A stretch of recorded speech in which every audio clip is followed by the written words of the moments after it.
Hi, I'm Jamie Poisson.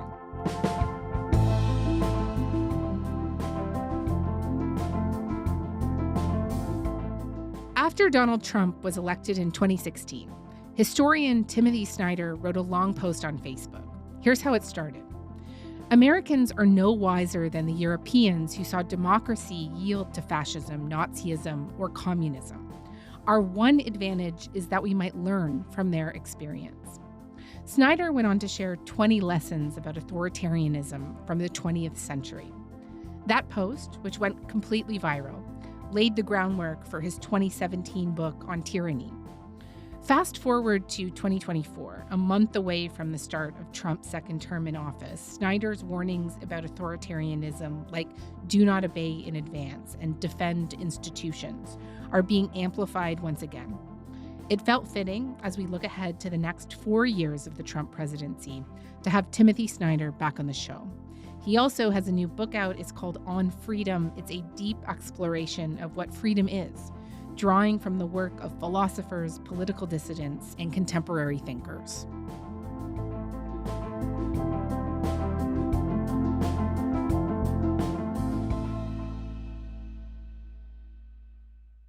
Professor Timothy Snyder, thank you so much for coming on to Front Burner. I am very glad to be talking to you. We're so glad to have you.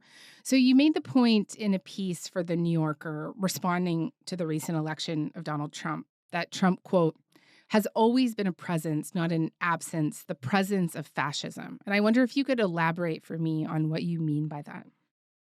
I think a lot of the American passivity about Trump depends on this implicit idea that thanks to the Constitution, thanks to American exceptionalism, thanks to our inherent goodness, thanks to something, we have a durable democratic system, and it will go on regardless of what one person does. And that's, I think, wrong. When you think that, like when you think that the system just exists and persists and endures, then you're going to look at Trump and you're going to say, okay, well, the problem with Trump is that he lacks A, B, and C. He lacks the ability to get on with others. He lacks patience. He lacks a traditional sort of charisma. And then you're going to dismiss him because he doesn't fit your image of how things have to be. But of course, it's your image that's the illusion, not Trump. And so Trump brings things. He brings new kinds of politics, new ways of doing politics. And that's, I think, what we've missed. You've been warning about this for a long time. Were you surprised by how decisively he won on election night? What does that say to you? I'm going to make the persnickety point that it wasn't decisive. He didn't get a popular majority. He didn't even get to 50%. The margin is meaningful, but not huge. It's one of the smaller margins actually in American history of a victor. So I think the question is different. The question is, how could he get 77 million votes? And that's a fair question. I wasn't too surprised by it, though. He's very talented. He has a special sort of charisma. He doesn't have money himself, but he's funded by people who do. And a lot of their ads were quite clever, especially towards the end. And I'm afraid a lot of Americans are tired of the idea that there could be a disaster. There have just been so many threats of disaster lately. And I think a lot of, we have short memories. And I think a lot of folks had just forgotten what happened the previous time he was president. Or a lot of them were confused about, what was under Trump and what was under Biden, which was a confusion which the Trump advertisements were deliberate about fostering. Mm-hmm. I just wonder what you might say to somebody who would say, look, I do remember what it was like under him last time, and it didn't look like fascism to me. Yeah. I mean, compare it to, the first 4 years of Mussolini or whatever. I mean, I think people can be fascists without having total power, right? I mean, Mussolini had to deal with the king for a while. He had to deal with parliament for a while. Trump also had to deal with Congress for a while. So you can be a fascist without there being a fascist system, right? You can try to get to power, and doesn't mean you're going to succeed getting into power, And I think that's Trump, right?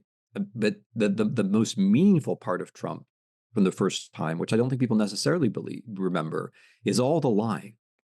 And if you're a Trump supporter, it's hard to remember that because you probably believe the lies. And if you believe the lies, you can't remember them as lies. Right. And the most important lie, of course, was the lie that he won the last election, which was a big fascist scale lie. He clearly crossed the threshold there. If you count the legal votes, I easily win. If you count the illegal votes, they can try to steal the election from us. If you count the votes that came in late, we're looking at them very strongly, but a lot of votes came in. And the moment his supporters used violence, and he supported them for using violence to stay in power, he was crossing another really big threshold. But all that said, I think, with this is unfortunately that pass is just prologue for what can come next.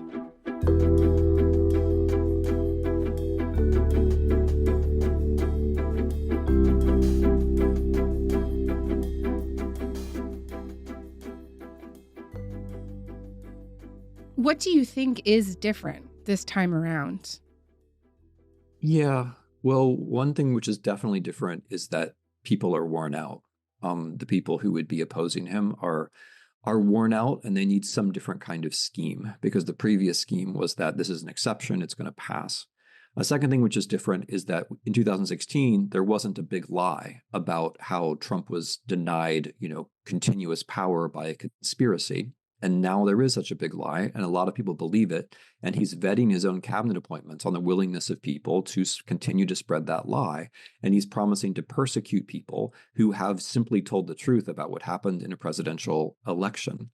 Another thing which is very different relatedly is that he now has his people. He now has his cadres. The people he is proposing to be the cabinet are almost all of them not just less qualified than other cabinet proposals in American history, but they're anti-qualified. They're people who can be counted on to use those ministries, right? To use, as we call them, departments for very different purposes. Like Kash Patel, who is nominated to run the FBI, he has explicitly said he's not going to enforce the law. He is going to go after political opponents. We will go out and find the conspirators, not just in government, but in the media. Yes, we're going to come after the people in the media who lied about American citizens, who helped Joe Biden rig presidential elections. We're going to come after you, whether it's criminal. Which is a very, very strong transformation of what that office has recently been. A lot of these guys that he's appointed, they're also devoted Trump loyalists, right? And so how do you understand the choices vis-a-vis loyalty? I got to point out, I don't think Elon Musk is loyal at all. And I think Elon Musk is more important than Trump. And I think in a pretty obvious way, more powerful than Trump, because if this is an oligarchy, then who's the real oligarch? Well, there's one guy who has more money than all the rest of them put together by a lot. And Trump doesn't actually have money. That's all a scam. That's all a fake. And he owes Musk. Musk paid for his campaign. And it's not just retrospective, it's also prospective, because when Trump is going to file lawsuits, or when he's going to promise to run Republican elected officials out of office by supporting their opponents, it's going to be Musk who funds all of that. So Trump's power and Trump's threats depend to a large extent on somebody else. And I don't think Musk is loyal at all. There's no record of Musk being loyal. Musk sees Trump, I think, as an instrument for taking a wrecking ball to the U.S. government. After a relentless pressure campaign from billionaire Elon Musk, Washington is now barreling towards a possible government shutdown just days before Christmas. Musk calling a shutdown infinitely better than passing a horrible bill, threatening that any lawmaker who supports it deserves to be voted out. And that's how other oligarchs see it, but it's not how all oligarchs see it. And so, we're now in this different kind of regime where there are a bunch of rich guys, some of whom have real offices, some of whom don't. Musk doesn't really. And they're going to have different reasons for weakening the state or transforming the state. And I'm afraid of a lot of U.S. politics is going to look like a kind of clash among these oligarchs. We're also seeing a lot of these big tech CEOs, Jeff Bezos, Mark Zuckerberg, Sam Altman, make $1 million donations to Trump's inauguration fund. I know Kamala Harris had big donors too. Bill Gates made a big donation to her campaign. But do you think there's something exceptional about what's happening here? Yeah. I mean, you're right to signal that money ought not to have this kind of role in U.S. politics. We should have publicly funded elections, and we don't. And not just individuals, but more or less randomly assembled groups can inject infinite amounts of money. unlimited amounts of money into our campaigns, and that's just ridiculous. And that's one of the reasons why we are where we are. But that said, you're also right that this is different because you have the regime proximate oligarchs, the ones like Musk or Peter Thiel or David Sachs, who are in on it, right? They're in on it. They see the president. They're gonna have offices, and then you have the oligarchs who are not regime proximate but who don't want to be targeted, and that's Bezos and Zuckerberg and so on, and they're basically paying fealty, right? And for them, it's a trivial amount of money. I mean, for Trump, it's real money, but for them, it's nothing. And so it's a way of like greasing the palm, of like showing respect in some kind of mafiosi language to Trump. So because they're not aiming to be regime proximate, they're just aiming not to be the first targets.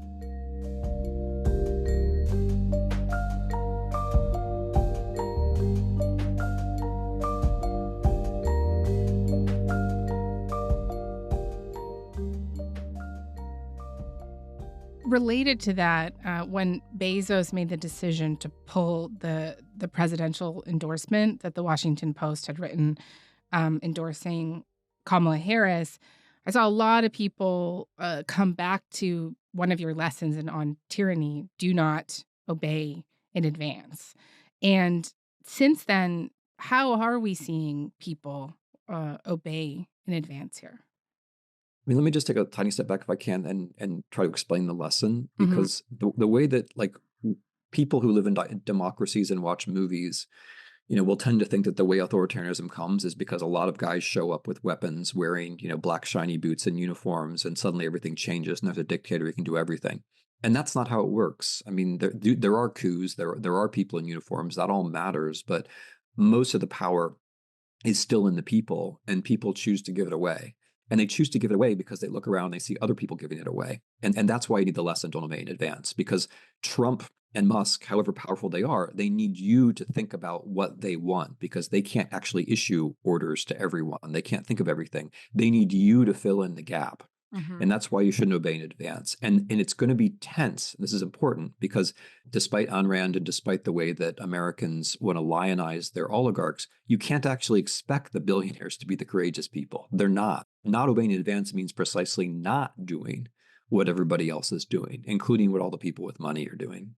I wonder if you could give me some examples of how you see people, even institutions, now obeying in advance. ABC News deciding that it wasn't going to contest a pretty ridiculous lawsuit by Trump. The fallout from a bombshell settlement in President-elect Trump's defamation suit against ABC News. Endorsed Donald Trump for president. Judges and 2 separate juries have found him liable for rape and for defaming the victim of that rape. In the settlement, ABC agreeing to donate $15 million to Trump's presidential library, pay $1 million to his legal team, and add a statement to their article on the interview reading, ABC News and George Stephanopoulos regret statements regarding President Donald J. Trump made during the interview. Which, of course, that's a good example, unfortunately, because when ABC News obeys in advance, that gives Trump power he didn't have otherwise to try to sue anybody, right, who says anything critical of him. And I think, given the American particularities, it's going to be those weird lawsuits rather than direct state censorship, which is going to matter. Right. Because if you're Musk, you could literally sue a meaningful proportion of the entire American population without noticing the costs. Whereas the million people that you sue are going to feel the costs because the difference in wealth is so extraordinarily grotesque. And I think the both, even by the better media, the both sidesing is a kind of obeying in advance. The kind of day by day normalizing is a kind of obeying in advance.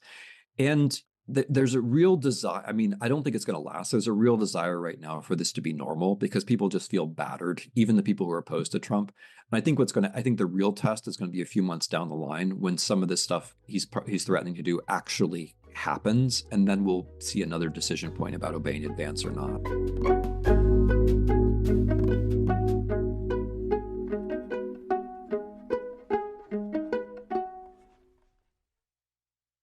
Maybe worth noting here, one very recent example of this might also be that he's suing the Des Moines register for running a poll before the election that showed him trailing Harris. And he's accused the woman who did the poll, Ann Seltzer, of brazen election interference. So, there's another one.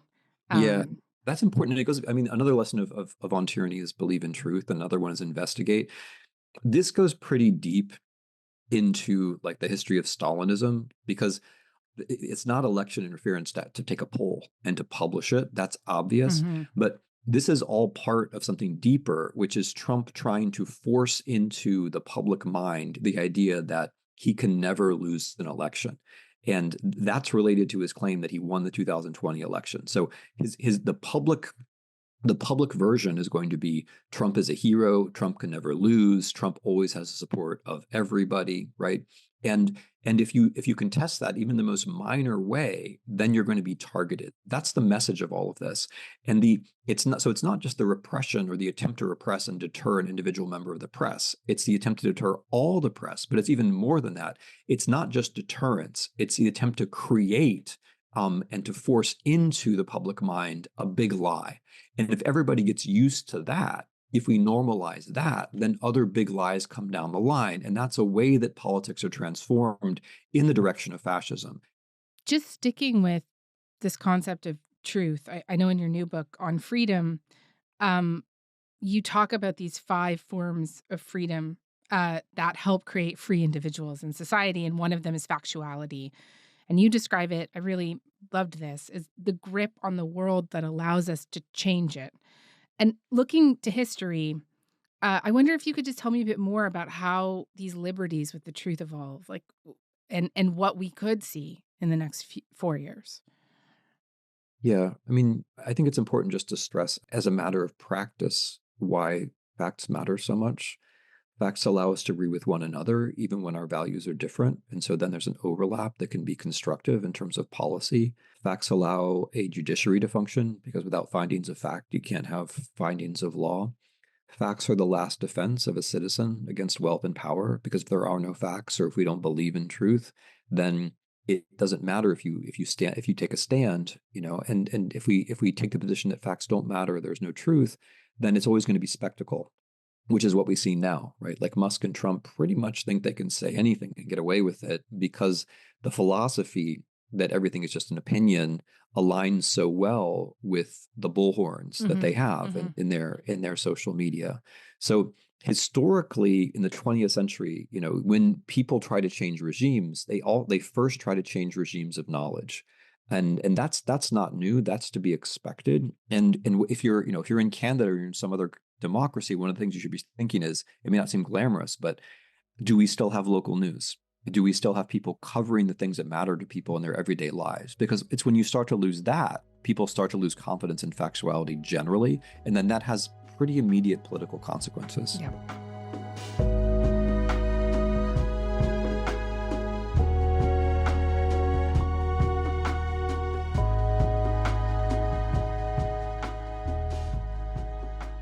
I want to turn from domestic policy to foreign policy quickly, if you don't mind. Trump promised to end the Russia-Ukraine war within 24 hours of being in office. His incoming Ukraine envoy will be traveling to Kyiv in January. And I know that you have spent a lot of time in Ukraine. And how do you see those efforts playing out? What do you think is going to happen? So in fairness, there are nice, there are Republicans whose views on foreign policy I don't completely disagree with, who have a nice story. And that story is Trump is going to feel bullied by Putin. He's going to understand that to stop the war, he has to help Ukraine. And that, of course, is totally logical. Like if you posit an American president who cared about American national interests or even about his own image, then it would be logical. It's just completely logical. If you want to end a war, you have to make it harder for the aggressor rather than harder for the country that's defending itself. Now, in the real world, all Trump has ever done in his political career is be submissive to Putin. And in the real world, all Trump has proposed so far is hurting the Ukrainians by taking their weapons away. So I don't expect anything good. I would be very happy to be wrong. But if Trump does what he says he's going to do, his strategy is going to be to apply pressure on the weaker side which the stronger side is going to rejoice in, continue the war, and also expect more from Trump. Because from the Russian point of view, Trump's a submissive, and whatever he offers in the beginning, they're going to think that's as strong as he's going to get. We push him more, we're just going to get more. So I hope the Russians are wrong, but the evidence, unfortunately, isn't there. Before we go today, I wonder if I could come back to the 5 forms of freedom that you talk about in your book. We talked about factuality, but another one that you highlight is solidarity. And you describe it as the recognition that freedom is for everyone. And given the clear support base that Trump has, that elected him, as he talked about mass deportations, dismantling government institutions, given how people do not agree on a set of facts here, how hard do you think it will be in the U.S. to get to any form of solidarity? Is it even possible? First of all, I want to thank you for coming back twice to On Freedom, which is it's meant to be a constructive, hopeful book about freedom as an organizing principle for politics, which is something that I deeply believe in. The view I take in the book is very different than the view of the libertarians or the oligarchical anarchists who are now going to be in charge of American government, because like what they think freedom is the freedom to make government go away so they can be even wealthier, and the freedom to turn one person against another, which is consistent with a kind of negative idea of freedom, where you think freedom is just about me getting my way, and whoever's around me, whether it's the government or my neighbor, they're the problem, not me. I'm never the problem. Whereas I think in order to have a land of the free, in order to have a free society, you have to have people who are capable of empathizing with others, who recognize that if freedom is for me, it also has to be for you. And solidarity is I think not just a nice sentiment; it's something which is necessary to have a society of free people. And factuality works the same way, because factuality is something which allows us to recognize one another as being in the world, as opposed to my saying, I know all the truth, and therefore I know that, and therefore it follows that you're the enemy because you don't share all of my truths. But yeah, how can America do it? I mean, we need to have local news. We need to regulate social media. We need to spend more time with one another. We need to have less wealth inequality. So all of these things which have happened in the U.S., if you're a neighbor to the U.S. or if you're another democracy, there are warning signs here. When I wrote my previous books, I was trying to describe Russia as a set of warning signs for the U.S. And now we're reaching the point where the U.S. can be regarded as a set of warning signs for neighboring or other democracies. Right. Timothy Snyder, I want to thank you very much for this. It was such a pleasure to have you on. Pleasure was mine. Thank you.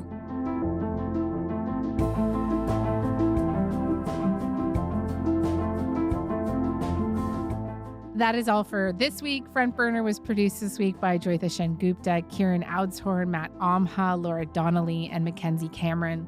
Music is by Joseph Shabison. Our senior producer is Elaine Chow. Our executive producer is Nick McCabe-Locos. I'm Jamie Poisson. Talk to you next week.